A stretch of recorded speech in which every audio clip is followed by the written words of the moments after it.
In the last week of September 1891, Jonah Hale climbed the Black Ridge above Coldwater Gulch with a bundle no sensible man would carry into a cave. Not a rifle, not a miner's pick, not even boards for a wall.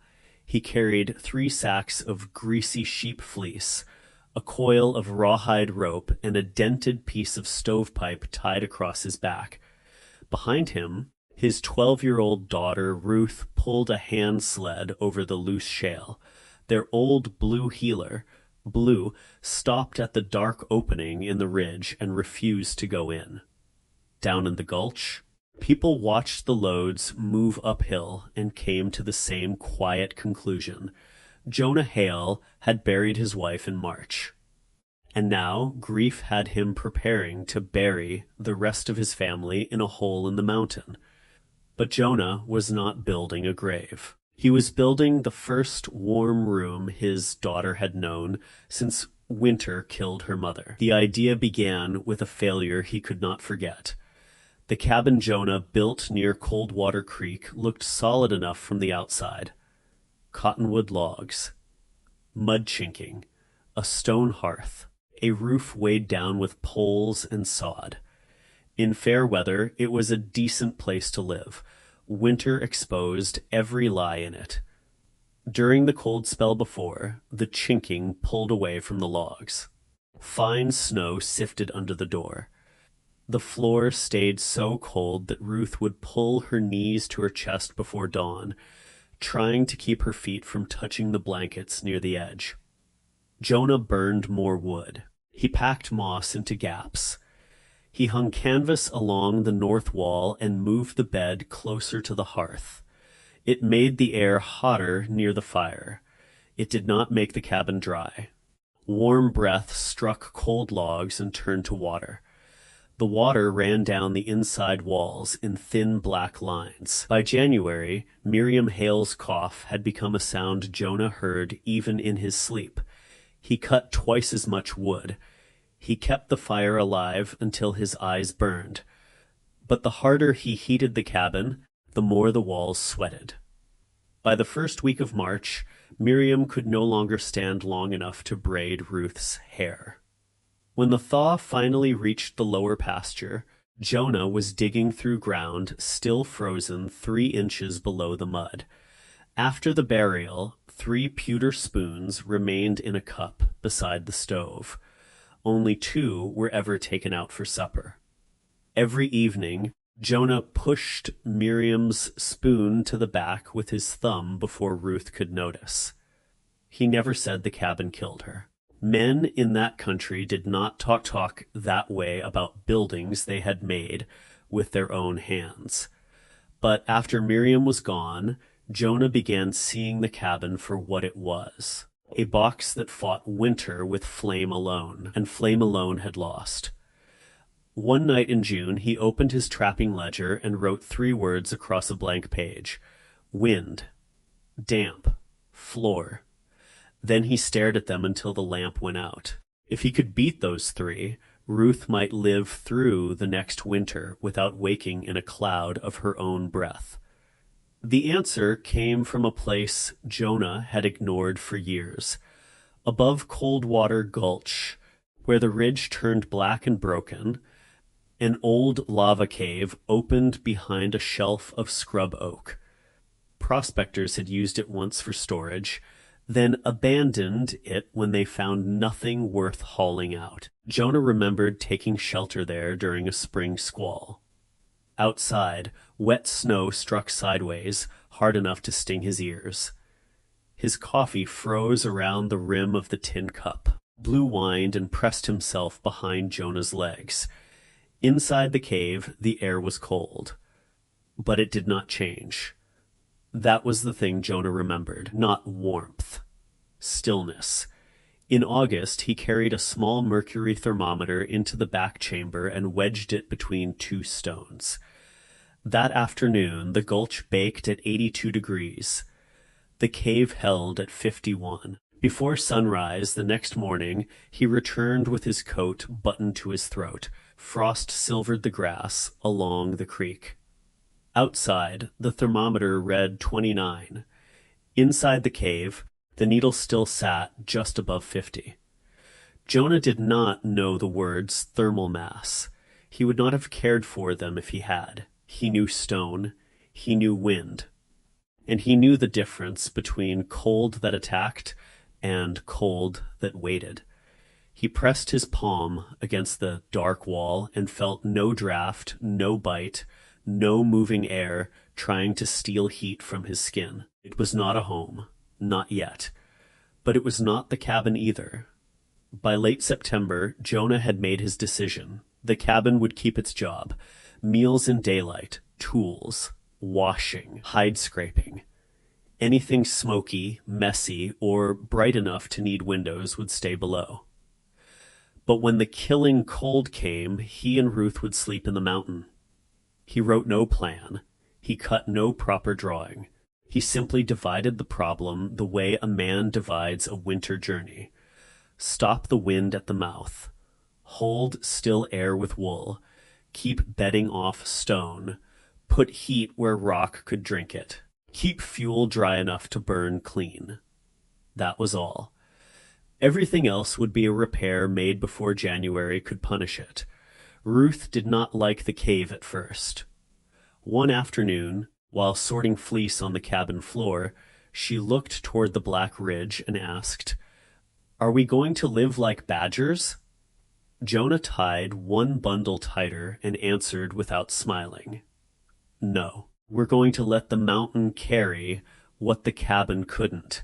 That answer did not comfort her completely, but it gave the work a shape. The wool came from a Basque shepherd moving his band south before snow. Jonah chose the dirtiest fleeces in the pile, still heavy with lanolin. The trader laughed at him for paying good coin for wool that had not even been washed. Jonah did not laugh back. He had spent too many nights on trap lines to underestimate raw wool. Cotton soaked and turned deadly. Canvas froze stiff, but greasy wool shed water, trapped air, and kept warmth even when it was ugly to touch. Those fleeces were not bedding to him. They were a wall he could hang with rope. Ruth helped stitch the first panels with twine. Her fingers were quick, but she slowed when she found Miriam's indigo shawl folded inside a flour sack. Miriam had worn it on cold mornings while kneading bread. Ruth held it against her chest and did not speak. Jonah looked at the shawl. Then he looked at the wool pile waiting to be cut. He took the shawl from her only long enough to fold it properly. "That one stays whole," he said. "It would not seal a draft. It would cover Ruth." The first neighbor to climb up and ask questions was Orrin Bell, who ran cattle 2 miles downstream. Orrin was not a man who wasted words on mockery. He watched Jonah drag a sled of fleece clay, pine poles, and stovepipe toward the cave mouth. Then he asked, "You storing meat in there?" Jonah shook his head. "Sleeping there when the cold turns." Orrin looked into the entrance. Then he looked at Ruth, who was carrying a basket of flat stones. "That cave will sweat," he said, "and if the pipe draws wrong, you won't wake up to regret it." Jonah nodded. "I know." That was all he said. A few days later, Orrin repeated the story outside the mercantile, and Harlan Pike heard it. Harlan hauled freight across 3 counties and had survived more storms than most men had seen. When he gave an opinion, the gulch listened. "A cave is a fine place to hide from a squall," Harlan said. "It is not a place to raise a girl through winter." Nobody called Jonah mad out loud. They did not have to. Their pity did the work. To them, the cave was not an idea. It was what grief looked like when a man still had hands strong enough to build something foolish. Jonah heard the talk while loading lime and nails into his wagon. He did not turn around, but the rope in his hand pulled tight until the fibers creaked. Then he loosened his grip and kept working. Before a single curtain went up, Jonah made the cave prove it would not kill them. He tested the ceiling with a peeled lodgepole, striking every section within reach. Solid rock answered sharp. Loose pieces answered hollow. Anything that sounded wrong came down that day, not in the middle of a storm over Ruth's sleeping place. The floor came next. The cave sloped toward the mouth, but two shallow bowls collected seep water after rain. Jonah cut a narrow drain through the gravel with a mattock, then filled the sleeping side with fist-sized stone, flat shale, and dry sand hauled in sacks from the wash. He tied wool strings near the entrance and watched them for 2 afternoons. The mouth faced east, away from the worst north wind, but gusts curled around the ridge and reached inside in strange little fingers. Jonah marked every moving thread with charcoal on the wall. Near the back, a slow drip fell from a seam in the rock. Not enough for a stream, enough to fill a pan overnight. He chipped a basin beneath it, set a covered crock in place, and built a sloped lid from cedar shakes. If the cave stayed above freezing, Ruth could drink without walking into weather that could cut skin. Blue chose the sleeping corner before Jonah did. The dog circled the southern wall, sniffed the sand, turned 3 times, and lay down where the floor was driest and the drafts weakest. Jonah watched him. Then he scratched a mark beside that place. Ruth saw it and said, "Blue picked our room." For the first time, Jonah looked at the cave and did not see a hole. He saw a room waiting to be made careful. The entrance was the first enemy. It was too wide, too straight, and too honest. If left alone, every gust would march directly into the living space. Jonah built a low dogleg passage out of pine poles, rawhide lashings, clay, straw, and scrap wool. The outside opening sat to the right. The inside opening sat to the left. A grown man had to duck, turn, and step down before reaching the chamber. It looked awkward because it was meant to. Wind likes a straight road. Jonah took that road away. He packed the pole gaps with clay and grass. Over the outside, he stretched canvas rubbed with linseed oil, ash, and tallow until it shed wet snow like a poor man's roof. Ruth carried stuffing. Blue stole 1 strip of wool and had to be chased out of the passage. By dusk, Jonah set a candle inside the chamber and stood in the entrance while the evening wind rose along the ridge. Outside, scrub oak branches shook. Inside, the flame bent once, then stood nearly still. Ruth stepped through the dogleg, rubbed her ears, and whispered, "It doesn't bite in here." Jonah tied the final lashing twice. The next layer was wool.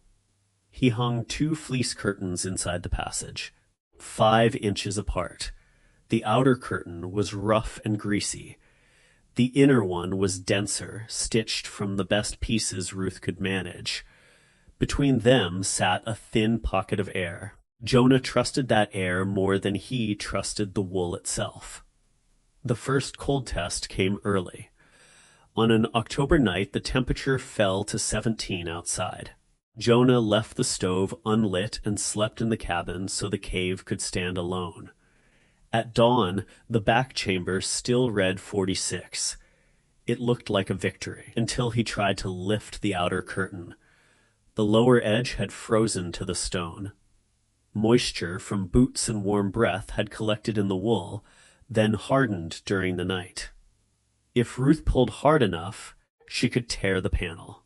If the curtain froze during a storm, the door could trap them or fail at the worst hour. Jonah took it down immediately.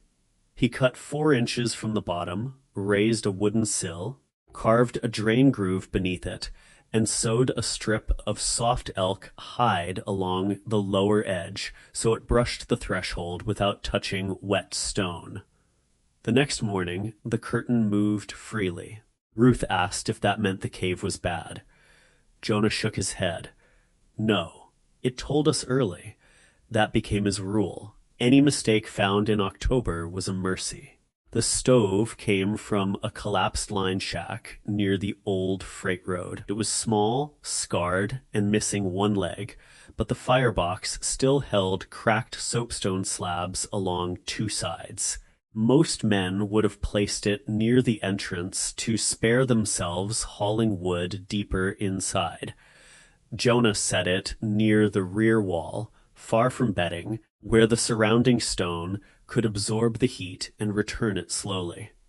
He ran the pipe upward through a clay-sealed hole, guarded the pass-through with sheet iron and stacked stone, and fixed the damper so it could slow the draft without choking it. The first burn lasted less than 2 hours. The chamber warmed from 49 to 59, and the soapstone stayed warm after the flames dropped. Then dawn showed another failure. A slick film of water covered the wall behind the stove. Cold rock, warm air, hidden moisture. Jonah stared at it longer than he wanted to. He had seen that same wet shine on cabin logs while Miriam coughed in bed. He moved the stove 9 inches forward and built a loose granite heat shield behind it, leaving gaps at the bottom and sides so air could rise through instead of sitting trapped. Ruth wiped the wall dry with old flour sacking. The second burn left the stones warm and dry. Jonah wrote only 3 words in his ledger. Wall stayed dry. He did not write why his hands had been shaking. The sleeping platform stood 18 inches above the floor. Jonah built it from pine poles and willow slats. On top went dry grass, then burlap, then 2 layers of wool, then Miriam's indigo shawl folded at Ruth's side. Beneath the platform, Blue claimed a hollow warmed by the bedding above and the stove across the room. The wood rack came next. Jonah drilled anchors into cracks in the stone and built a slatted shelf 14 inches above the ground. Fuel was stacked in thin rows with air between the pieces. For convenience, he kept one pile near the entrance. That mistake lasted 3 days. Wet snow blew in every time the outer flap opened. The nearest wood drank the moisture, grew heavy, and burned with a bitter smoke that made Ruth's eyes water. Jonah moved the whole rack deeper into the cave before supper. After that, only 1 day's supply stayed near the stove. By the start of November, the cave had become more than a shelter with a stove pushed inside it. It had systems, a dogleg entrance, double wool curtains, a raised bed, a covered water crock, a dry fuel rack, a stove placed for stone, not comfort, a drain for what the mountain refused to keep out. Jonah still did not trust it, so he tested it. Every trial went into the ledger. Outside temperature, inside temperature, firewood burned, wind direction, whether the water froze, whether the wall sweated, whether the curtains moved, nothing sentimental. One night, the air outside dropped to 11. The cave began at 48. A short fire took it to 57. 5 hours after the last flame vanished under ash, the chamber still held at 50. Ruth began sleeping there on trial nights. In the old cabin, she woke when the fire died. In the cave, Blue had to nudge her in the morning. One dawn, Jonah stood beside the platform and listened. No cough. He did not write that down. Instead, he wrote, outside 13, chamber 49, fire out before midnight. Those were the facts a ledger could hold. The rest stayed in his chest. By mid-November, the gulch had chosen its verdict before winter had a chance to deliver one. Harlan Pike repeated his line at a barn raising, louder this time. A cave is where a man waits to be found, he said, not where he puts his child to bed. Several men agreed. Some worried about smoke. Some worried about damp. Some worried Jonah had moved uphill because the cabin still held Miriam's shadow in every corner. Orrin Bell did not defend Jonah exactly. He only said, "He has tested that hole more than I ever tested my own roof." Harlan shrugged. "Then Winter can finish the inspection." No one argued with that.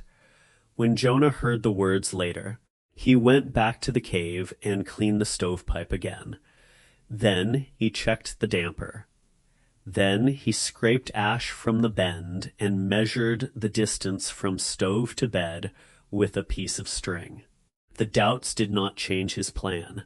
They changed how hard he searched for the next thing that could go wrong. The first warning of the real storm was not snow. It was silence. For 2 days, the air over Coldwater Gulch did not move. Chimney smoke rose straight up, flattened under a yellow lid of cloud, and hung there like dirty wool. Blue stopped ranging far from the entrance. Cattle bunched along the creek bottoms. Orrin hauled extra hay under cover. Harlan came in from the North Road with ice in his mustache and told the mercantile that puddles had frozen hard enough to hold a wagon wheel before dawn. On November 22nd, Jonah's outside thermometer read 6 degrees. The next morning, it read 11 below. By nightfall, it read 26 below, and the wind finally arrived. It came down the ridges like a living thing, driving powder snow into cracks no rain had ever found. Cabins groaned. Doors rattled against their leather hinges. Chimneys roared so hard that sparks leapt from stovepipes into the dark. Jonah went to the cabin one last time before full dark. He opened the spoon cup by the stove and took Miriam's spoon out from the back. For a long moment he held it in his palm. Then he wrapped it in cloth, placed it inside the cedar chest, and shut the lid. Before the night settled into the gulch, he, Ruth, and Blue climbed to the cave with the last flour sack, the lamp, and the ledger. The test had stopped being practice. The first night hit the mountain hard. Snow packed against the dogleg entrance and spun in white ribbons around the outer flap. The first wool curtain shifted in the gusts, the second barely moved. The passage was doing what it had been built to do. It made the wind spend itself before it reached the room. Jonah fed the stove with split pinon and dry juniper. The pinon caught fast. The juniper burned slower and left deep coals. Heat entered the soapstone, then the granite shield, then the black wall behind it. Outside, the temperature fell to 28 below. Inside, Ruth's corner held at 52. Hour after hour, the storm kept trying. The cave answered by changing slowly. Near dawn, the fire had fallen to coals under gray ash. The thermometer still read 46. Ruth slept under the indigo shawl with one hand tucked beneath her cheek. Blue lay under the platform, breathing steadily. The water crock showed a ring of ice along its lid. The water inside remained liquid. At first light, Jonah walked down to the cabin with his scarf wrapped across his mouth. Inside, a bucket near the north wall had frozen nearly solid. Snow lay in white lines beneath the door and along 2 stretches of chinking. The bed blankets felt damp where they touched the wall. He stood there a moment, looking at the room where he had tried to save Miriam by burning more wood. Then he gathered the remaining meal, beans, and candles and carried them uphill. The first night did not prove the cave could win the winter. It proved Jonah had moved Ruth before the cold had the chance to teach the lesson twice. The cold did not leave. For more than 3 weeks, daytime temperatures barely rose above 0. Every fresh wind found weaknesses in ordinary cabins. Wood piles stacked against outside walls took drifting snow into their lower rows. The logs still burned, but badly. Smoke thickened. Heat weakened. Families fed stoves more often and felt less warmth for it. At Orrin Bell's place, frost grew around the inside corners of the north wall. He moved his sons closer to the hearth and began measuring wood by days instead of weeks. Harlan Pike had more fuel than most. Even so, a night gust tore the cover loose from his stack and packed half the outer row in snow. His preparation had not been foolish. Winter had simply become stricter than ordinary preparation. Down in the gulch, people stopped talking about whether Jonah was foolish. They were too busy counting firewood. Up on the ridge, Jonah's charcoal marks climbed slowly along the wall. One armload of dry wood lasted 4 to 6 hours when the stone was already warm. He never let the fire rage unless the chamber needed recovery. He had not built the cave to feel like July. He had built it to stay safely above the line where water froze and lungs suffered. Ruth learned the routine: shake snow from boots outside the inner curtain. Keep wet mittens near the stove, not on the bedding. Lift the water lid only when needed. Never block the air slit. Never touch the damper without Jonah. One evening, she set her school primer into a little niche in the wall and announced that the cave was not a badger den anymore. Jonah glanced at the north ridge through the entrance gap. The hard part may not be here yet, he said. He was right. In late December, a second storm came, heavier than the first. It erased the freight road in one night. Fences became white ridges. The creek disappeared under wind-packed snow. On the second morning, the outside thermometer near the cave showed 33 below. Inside, the system held. Meals were cooked on the stove. Water came from the covered crock. Wood stayed dry on the rack. Ruth read beside the lamp with her gloves off. Then, on the third day, Blue rose from under the platform and walked to the dogleg passage. He sniffed the air slit, returned, then scratched at the stone below the stovepipe. Jonah looked at the fire. It was burning wrong, lazy, orange, soft at the edges. The draft had weakened. Snow had packed against the outside vent and curled around the pipe cap. The cave was warm, dry, and stocked, but it was slowly losing breath. Jonah moved at once. He tied a rope around his waist and put the other end into Ruth's hands. Then he changed his mind, wrapped the rope twice around the bedpost, and told her to hold the slack. "If I pull twice, pull back," he said. Ruth nodded too quickly. He crawled through the dogleg and into the storm. The wind struck him like a board. Visibility vanished after 6 feet. Snow needled his face and filled the folds of his coat. He worked by memory and touch, scraping a channel on the sheltered side of the drift, clearing packed snow from the intake gap, and knocking ice from the pipe cap with the handle of the shovel. Every breath hurt. Every minute outside stole heat from his fingers. When he pulled twice on the rope, it snapped tight so hard it nearly cut into his waist. Ruth had not merely held it. She had wrapped it around both wrists.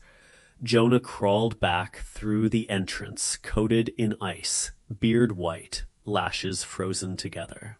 Ruth pulled his gloves off and set them near the stove without saying a word. Within minutes, the fire changed. The flame sharpened blue near the draft. The smoke thinned. The stove began to breathe again. The cave had kept them alive. But the lesson was not that the cave was perfect. It was that every good shelter still needs someone awake enough to notice when it starts to fail. On the 4th day of the storm, the wind eased for a few hours, and Orrin Bell climbed to the ridge. The snow reached his thighs in the shallow places and his chest in the drifts. When he reached the entrance, his eyebrows were crusted white, and the thermometer nailed inside the outer cover read 31 below. He ducked through the first opening, turned, past the first wool curtain, then the second. The change did not feel dramatic. That made it more convincing. No wind struck his ears. No white breath hung in front of his mouth. Ruth sat cross-legged on the platform, reading by weak lamplight, Miriam's indigo shawl around her shoulders. Her gloves lay beside her, unused. Blue slept with his chin on her boot. Only then did Orrin look at the stove. It held ash, not flame. Jonah told him no wood had been added for nearly 5 hours. The thermometer beside Ruth's corner read 53. Orrin inspected the cave as he would inspect a fence before trusting cattle behind it. He touched the granite shield behind the stove. Warm. He checked the wall. Dry. He lifted the edge of the outer curtain. Free. No ice. He walked to the rack. Every split log was dry enough to ring when knocked against another. The covered crock still held liquid water. Every danger the gulch had named was there in front of him. Moisture, smoke, frozen doors, damp bedding, wet fuel, bad air. Jonah had not wished them away. He had built answers to each one. Orrin did not praise him. Praise was not his habit. He asked, "How much wood?" Jonah handed him the ledger and pointed to the charcoal marks on the stone. Orrin read in silence. Outside temperature. Inside temperature. Fire out. Wood used. Vent cleared. Wall dry. The numbers made argument unnecessary. Before leaving, Orrin looked back at Ruth. She turned a page, calm as a girl in a proper parlor, though the world outside could freeze exposed fingers in minutes. Orrin's face changed then. Not much. Just enough. He asked the only question that still mattered. "Does she wake cold?" Jonah looked at Ruth. No. Orrin nodded once. Then he stepped back into the storm, carrying a changed mind down the mountain. By the end of January, the gulch had proof no man could laugh away. From the first hard frost through the last week of January, Jonah had burned less than 1 full cord of mixed juniper and pinon. Orrin had burned a little over 2. Larger families had gone through 3 and were still cold near the walls. The temperature record was harder to dismiss. On the worst night, when the outside reading touched 38 below before dawn, the lowest number Jonah recorded near Ruth's platform was 44. The fire had been out for hours. That same night, one corner of Orrin's cabin sat near, freezing with an active stove burning. The cave had not won because of one clever trick. It won because no single weakness had been allowed to control the whole shelter. The stone slowed the cold. The dogleg broke the wind. The wool trapped still air. The raised platform kept bodies off the floor. The dry rack made every stick count.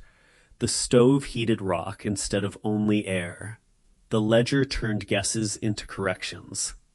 Most of all, the system had failed early, in small ways, while there was still time to repair it. At the Mercantile, Harlan Pike listened while Orrin described the numbers. No one embellished them. No one needed to. After a while, Harlan said, "A cave like that still takes the right mountain." Orrin answered, "A cabin takes the right thinking." That ended the talk. No apology was offered.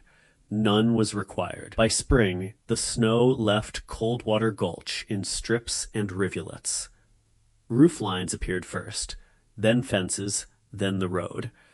People began repairing winter's damage, and something strange happened. They repaired differently. Orrin raised his woodpile off the ground on a slatted platform. He built a small entry box outside his cabin door, so the wind had to turn before it entered. Along the north wall, he hung a second canvas lining with a gap behind it. Another family moved their stove closer to a stone mass that could hold heat after the fire dimmed.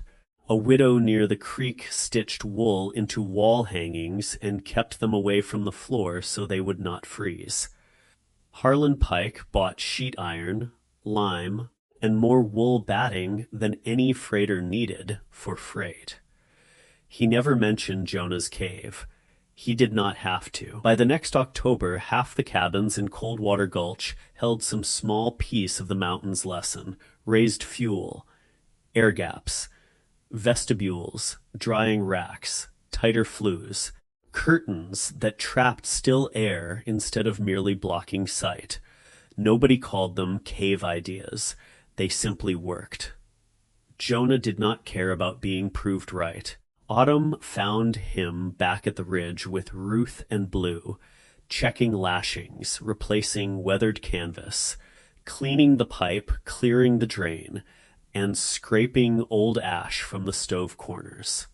Winter did not respect a man because he had survived it once. One afternoon, Orrin rode up with a roll of wool batting tied behind his saddle. He handed it to Jonah without ceremony. "Bought too much," he said. Jonah looked at the roll, cut it in half with his knife, and gave one half back. Orrin almost smiled. Neither man explained the exchange. They both understood what it meant. For years after, Jonah kept using the cave whenever winter came hard enough to make the cabins sweat. He never filed a patent. He never wrote an article. He left behind a ledger, charcoal marks on black stone, and a shelter that taught a gulch what firewood alone could not. A hard winter does not care who sounds reasonable. It does not care who laughs first at the mercantile. It measures walls, floors, air, fuel, and attention. And in the winter of 1891, high above Coldwater Gulch, a widower learned that grief could not be undone, but guilt could be answered. On the first warm morning of spring, Ruth carried 2 tin cups outside and set them on a flat stone in the sun. Meltwater ticked from the ridge. Blue rolled in a patch of wet grass as if the whole world had been returned to him personally. Inside the cave, Jonah opened the cedar chest and unwrapped Miriam's spoon. For the first time in a year, he did not push it away. He set it beside the other 2. Not because the loss was gone. Because the child Miriam had left in his care had walked through winter and come out breathing. Behind him, Ruth laughed in the sunlight. The mountain had done its part, and this time, so had he.